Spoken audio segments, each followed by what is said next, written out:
Alright, y'all, UFC 305 is wrapped up, and I'm not gonna lie, I'm fucking pissed, yo. But anywho, my feelings aside, I thought it was a pretty good card. We had some good performances. Gonna do a quick recap. I'm not really gonna edit this or do anything like that. Just give y'all a quick recap and breakdown of the card and how the fights went, things like that. I got a reaction dropping that y'all will see in a couple days that I'll add some clips and pictures and stuff in from the fights and maybe give y'all a better perception.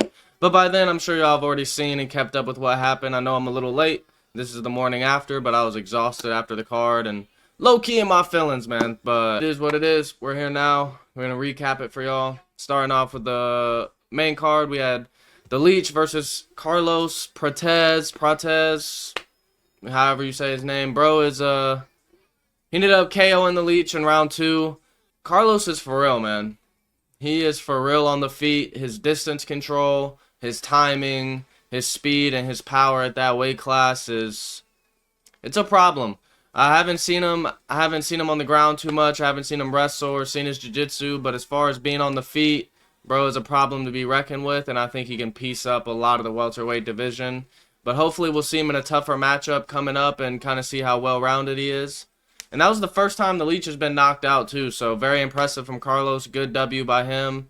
That was a big step up in competition alone, but hopefully next fight he'll get an even higher level opponent, and we'll see how he looks. Moving up, we had Tai Tuivasa versus Jarenzo Rosenstrike, and boys, this kind of went... The fight played out kind of how I thought it would, in the sense of if Tai played at range with him and didn't make the fight dirty, Rosenstrike was going to piece him apart. But the fight actually went to decision, man. It went to decision. And to me, that was the most shocking thing, because I honestly thought after the first few exchanges, it was a done deal. It would have been wraps. But we did go to a decision. And let me just make something clear, yo. I love Tai, and I bet on Tai, and I really wanted Tai to win the fight.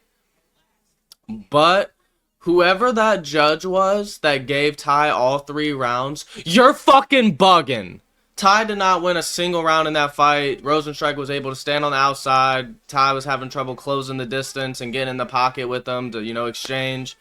And Rosenstrike did his thing, man. He's a good kickboxer. He stayed on the outside, caught Tai in the body, hit him with some leg kicks, hit him with some check hooks, crosses, jabs, things like that. And, if you look right here at the total strikes, I mean, even just from the numbers, how do you give all 3 rounds to Tai? Look at round 1, total strikes, 19-9. Significant strikes, 19-9. Round 2, total strikes, 37-13. Significant strikes, 36-13. Round 3, 36 total strikes to 15. Significant strikes, 36-15. How the hell do you score all 3? This is a problem. The UFC has to get this under control. I don't know if they got to change the rules. I don't know if they got to figure out a new way of judging. I don't know. But giving Tai all 3 rounds in that fight is fucking absurd, in my opinion. I mean, pretty much all around, it was pretty much one-sided. It was one-sided. Tai had a few moments, especially in the second round. But other than that, I mean, to me, it looked one-sided. The only thing I can think of is if the judge got confused on who was who.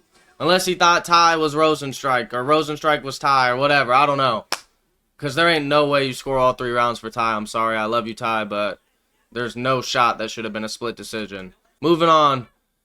Gamrot versus Dan Hooker. Y'all called me crazy, man. Y'all wasn't fucking with the Dan Hooker pick. Y'all didn't like it, bro. I saw the YouTube short. I looked at the analytics. Y'all wasn't liking it, man. And what did I tell y'all? If Dan Hooker could survive the first round, Gamrot would struggle to get takedowns in the second and third round. And sure enough, that's exactly what happened. I scored it 2-1 for Dan, and I see a lot of people online saying it was a robbery and stuff. I don't get it. Maybe all the nut sniffers out there think it was a robbery, but in my opinion, if you get points scored for taking somebody down, you should get points for defending takedowns. Simple as that. Somebody shouldn't be able to just shoot at your nuts over and over and over and over and over, and he gets you down 2 out of 10 times, and that's scored heavier than you defending 8 takedowns. No. For all you goofies out there, it wasn't a robbery. Dan Hooker won the fight. Sorry. Suck it up. Get out your feelings. But yeah, let's take a look at some of the numbers. The strikes were pretty even. Gamrot did take him down 5 times. Significant strikes. Dan landed 1 more significant strike. So, I mean, it was a close fight for sure. But I just had to put that point out there. Round 1. Gamrot had 31 total strikes to Dan Hooker's 24. 2 takedowns, 0. 26-20. And I believe he knocked Dan down in the first round. So round 1 went to Gamrot for sure. No questions about that one. But round 2 and 3 is when it gets a little tricky. Total strikes was even. Gamrot had 2 more takedowns. Dan Hooker had 6 more significant strikes. But with that being said, he had a knockdown. Dan Hooker knocked Gamrot down. So I gave round 2 to Dan Hooker. And even like, just to prove my point, if you look at this, Gamrot shot 4 times in the second round, converted 2 takedowns. Dan Hooker stuffed the other 2, which should be scored. And even though Gamrot got him down twice, he only landed 11 significant strikes the whole round. So round 2 was pretty easy to score for me, for Dan. Round 3 was also a close one. 31 total strikes to 30. 0 takedowns to 1. 1 of 7, by the way. 1 takedown of 7, and people are calling this a robbery. I guess stuffing takedowns, you don't get scored. It doesn't get scored for anything. And Dan landed 1 more significant strike. So yeah, everybody's saying that was a robbery. I don't see or understand where you're coming from or what you were watching, to be honest with you. My opinion, sorry. Dan Hooker got it done. Dan Hooker slowly climbing the ranks is one of my favorite fighters. I'm going to drop a video after I upload my reaction to this card. I'll start filming it. I'm going to talk about who some of these guys should fight next, and I think I have someone in my head that Dan Hooker should fight. I don't want to spoil it yet. That would be a banger of a fight, and I would love to see it. And Dan looked really sharp, man. He looked really, really sharp. He came out pressuring, sticking that long jab out there, getting Gamrot at range. He was throwing some nice teeps up the middle.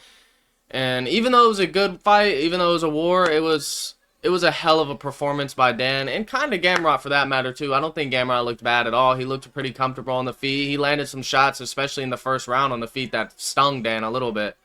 And I don't know, I think Dan looked like a different animal than he has in the last couple years. I really do. I don't know what he did, but bro looked serious, man.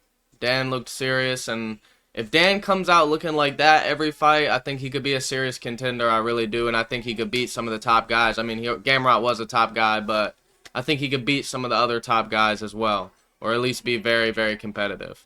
This was one, man, in my predictions video, I've never bet against Ty. In his last 3 fights, even though he lost, I picked Kai to win every single one of them. And this fight, I bought into the Steve Ercik train, man. I did. Steve is good. But I kind of had a feeling Kai was going to come out there really hungry, really aggressive, and I definitely knew that was a possibility, and I wanted to pick Kai really, really bad. I did. But I don't know. I bought into what the public was saying. I bought into Steve's skill set instead of trusting my gut, and I picked Steve to win. But I am happy to see Kai get the job done. He's back. He's got the momentum back. You know, Steve will live to see another day. He'll get his opportunities again. I was even talking to one of my homies, Jacob, about this. I know you're watching this video. Shout out to Jacob. But Steve will get his opportunities again. He'll get some big fights again lined up to put him back in title contention. If Kai lost this fight and went on a 4-fight skid, there's no telling where Kai goes, where his confidence goes, where his head's at. So I think there was a lot on the line for Kai in this fight. He came out, delivered, landed a big shot. And that same combination he KO'd Steve with, or TKO'd him, he threw right at the beginning of the first round and almost caught him too. I kind of saw it coming. But needless to say, great performance by Kai. Steve looked a little flat, looked a little timid. To me, Steve looked a little timid out there, while Kai had an intensity, it looked like, that Steve just couldn't match. You know, I feel like Kai was basically at home. He was hungry, and he was just ready to go, man. And Kai's a mean little fucker. Moving on to the main event, man. Fuck! This one pissed me off, man. It did. And I know a lot of y'all are probably going to hate, but it is what it is. I like Izzy, man. I'm a fan of Izzy. I would have liked to see Izzy get the job done. But with that being said, I can't be biased with how I break this down. DRICUS did look like an animal. You know, in the first round. Oh, hold on. Hold that thought. who the judges had the, let me know if I'm tripping. Let me know if I'm bugging. The judges, when I went back and looked at the official cards, the judges had DRICUS up 2-1 going in the 4th round. How? How? Give him round 1, fine. But there, I don't know. I have to look at the numbers right here with y'all. This is my first time looking at the numbers, but just from my memory watching the fight, I thought it was pretty clear. Izzy was up 2-1 going into the 4th, and he was dominating the 4th round as well until he wasn't. But let's take a look at the numbers real quick before we get into this. Round 1, DRICUS outstruck Izzy, 22 total strikes, 22 significant strikes to 16 apiece. Had 2 sub attempts, 0 for 1 on takedowns. It was a close round, but you can give round 1 to DRICUS. Total strikes, Izzy outstruck him in round 2. Landed more significant strikes. Damn, DRICUS did have 3 takedowns though. I'd have to go back and watch it, but I can't really remember what he did with those takedowns. I know the first one he tried to lock up a rear naked, and it was actually pretty close, but Izzy was able to scramble up, get in a neutral position, and get back to his feet. But I don't know, I felt like Izzy dealt more damage in that round, so I did score round 2 for Izzy. But like I said, let me know in the comments, maybe I'm tripping, because now looking at least on paper on the numbers, 3 takedowns in a round, and he was shooting at a 60% clip. I mean, that's kind of hard to argue with if I'm being honest. So who knows, man, maybe DRICUS was up 2-1. But live scoring, I had Izzy winning round 2, DRICUS winning round 1, and I had Izzy winning round 3. Round 3, I feel like it's pretty clear. DRICUS shot 0 for 1 on the takedowns. Izzy pieced him up to the body, landed some good uppercuts. Those uppercuts were filthy, and those body rips were filthy. Yeah, so round 3 was clearly for Izzy. And then round 4, Izzy still struck even with him, even with the finishing sequence. 1 takedown. Yeah, so I had to score 2-1 for Izzy, but I guess after looking at the numbers, if you had it 2-1 DRICUS, I wouldn't call you crazy. It is what it is.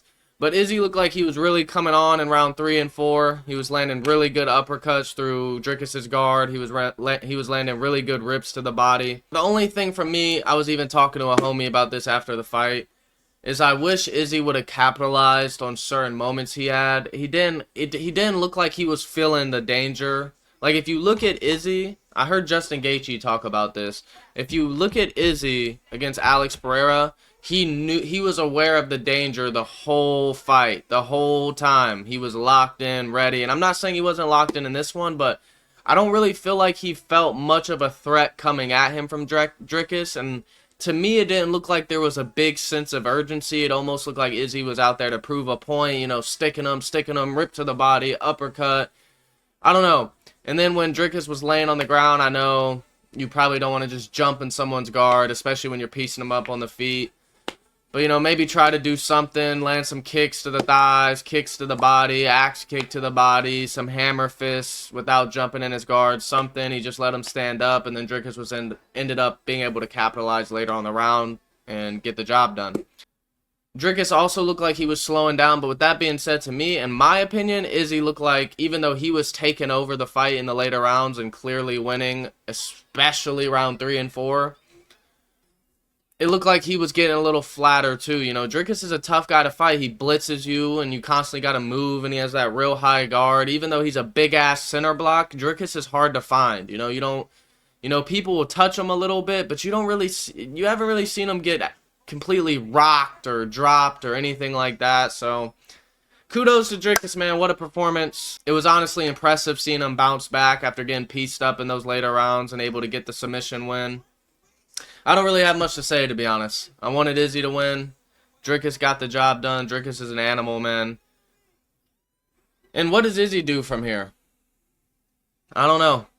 I think you match Izzy with the loser of Whitaker and Khamzat. That's really the only fights I would like to see him in that aren't for a title. I guess I'd be down to see him fight Whitaker again. I'd definitely be down to see him fight Khamzat. So I guess you give Izzy... I'm kind of spoiling the video, man, but it's all good. I guess you give Izzy the loser of Khamzat and Whitaker. And to me, that'll make sense, because if he gets the job done, he'll be right back in title contention and possibly get a rematch with DRICUS or Sean again. But Izzy is getting up there in age, man. He's 35 years old. By next time he fights, he might be 36 or pushing 36. So he doesn't have a lot of time left. But with that being said, I do want to see him take a little bit of time off again. Maybe not a full year, but take 4, 6, 7 months, and you know, before you sign a contract or jump back in another training camp, regroup. Also in this fight, Izzy did look, he looked strong, but to me he didn't look quite as snappy. Like, he was definitely faster than DRICUS and beating DRICUS to the punch most of the exchanges. But he didn't look quite as snappy as he usually did, but he looked really powerful, really strong. So, overall, honestly, I think it was a good performance by both. I really do. Not ready to give up on him yet. He looked pretty good. There was a couple things that if I compared him to Izzy from some years ago, maybe didn't look as great, but he also did some things better. I think he was hitting harder. One thing I would have liked to see him do as well is throw some more leg kicks, because I don't know if anybody else is talking about this, but on some of those inside low kicks, especially at the beginning of the fight, he was banging DRICUS' leg up. I would have liked to see him stick to that a little more like he usually does. But other than that, I mean, he fought pretty decent. I think it was a good performance by both men. I don't really see anybody beating DRICUS anytime soon, to be honest with you. As of right now, maybe when it gets closer, my opinion could change. But in a rematch, I feel like DRICUS has fought Sean before. He's going to have Sean a little figured out. I think DRICUS wins that. DRICUS versus Hamzat would be a good one. Just depending if Hamzat can go out there and bully DRICUS and take him down, which... who knows, man? I know it's recency bias, but we haven't seen Hamzat in a while, and if I had to bet money today right now, I don't think Hamzat would be able to do that. And I feel like DRICUS could catch him or TKO him on a blitz or something like that. So I don't know. And then Whitaker, honestly feel like DRICUS might just be too big and too strong for Robert. I mean, I like Robert as well, and I think Robert might be more technical, more skilled, but I feel like stylistically, DRICUS is kind of a bad matchup for Robert, if I'm being honest. The way they both kind of blitz, and DRICUS is the bigger, stronger guy, and at the very worst, the grappling cancels out each other. So I don't see Robert being DRICUS. I don't see Sean being DRICUS. And Hamzat, we really don't know because we haven't seen him in a while. We have to see him versus Robert, see how he looks, and develop our opinion from there. But yeah, boys, that was a real quick breakdown and recap of the card. Hope you guys enjoyed the video. Sorry if my energy's a little low. I'm tired. Was up hella late last night. And yeah, I'm pretty pissed off, man. I wanted to see history. I wanted to see Izzy get it done. I know a lot of people hate Izzy, but I think it would have been a great storyline. And we would have got to see a rematch and get to see the beef continue. Now there's a possibility that the rematch doesn't even happen. Izzy's going to have to go back out there and get another win or two. If you're new around here, subscribe to the channel. We bring all kinds of different MMA content. We're not as professional as a lot of the MMA YouTubers, but I hope I can bring a sense of entertainment that some of these other guys cannot. And if you like the video, make sure you hit the like button, subscribe to the channel if you're new. Leave me your thoughts and opinions down in the comment section below. And until my reaction in a couple of days, peace.